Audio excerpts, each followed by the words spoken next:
కాంగ్రెస్ ప్రభుత్వం కాళేశ్వరం ప్రాజెక్టుపై చేస్తున్న అసత్య ప్రచారాలను హైకోర్టు తీర్పు తిప్పికొట్టిందని రామగుండం మాజీ ఎమ్మెల్యే కోరుకంటి చందర్ అన్నారు.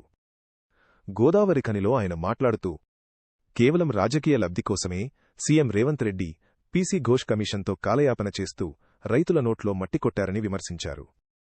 ప్రాజెక్టును ఎండగట్టడం వల్ల మత్స్యకారులు ఉపాధి కోల్పోయారని ఆవేదన వ్యక్తం చేశారు.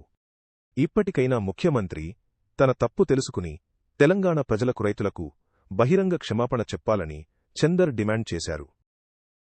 ప్రజల్లో నడిపించినటువంటి ప్రభుత్వాన్ని నీలాప నిందలు వేస్తూ అనేక వ్యాఖ్యలు ప్రకటనలు చేసినటువంటి ఈ యొక్క పీసీ ఘోష్ కమిషన్ కు సంబంధించినటువంటి వ్యాఖ్యలు చెల్లవు అని చెప్పేసి హైకోర్టు తీర్పు ఇచ్చినటువంటి నేపథ్యంలో తెలంగాణ రాష్ట్రంలో ఉన్నటువంటి యావత్తు ప్రజానికం రైతాంగం అందరూ కూడా ఇలా రేవంత్ రెడ్డి ముక్కు నేలకు రాసి క్షమాపణ చెప్పాలి.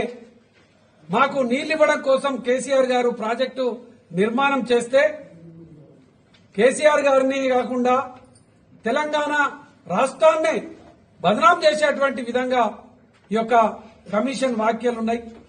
ఈ వ్యాఖ్యలను వీటన్నింటిని కూడా ఇక ముందు ఎన్నడూ కూడా చేయొద్దని ఇలా కోర్టు ఇచ్చినటువంటి సందర్భంగా ఈ యొక్క కోర్టు తీర్పు ఇలా రైతుల విజయం, బీఆర్ఎస్ పార్టీ విజయం, 10 ఏళ్ల గొప్ప పరిపాలన విజయంగా అభివర్ణిస్తూ రేవంత్ రెడ్డి తప్పకుండా ప్రజలకు క్షమాపణ చెప్పాలి.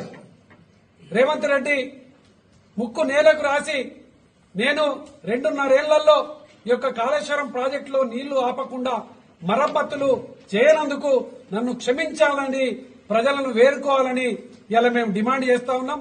వెంటనే కాళేశ్వరం ప్రాజెక్టు మరమ్మతులు ప్రారంభం చేసి ప్రజలకు నీళ్లు ఇవ్వాలని కూడా డిమాండ్ చేస్తా ఉన్నాం.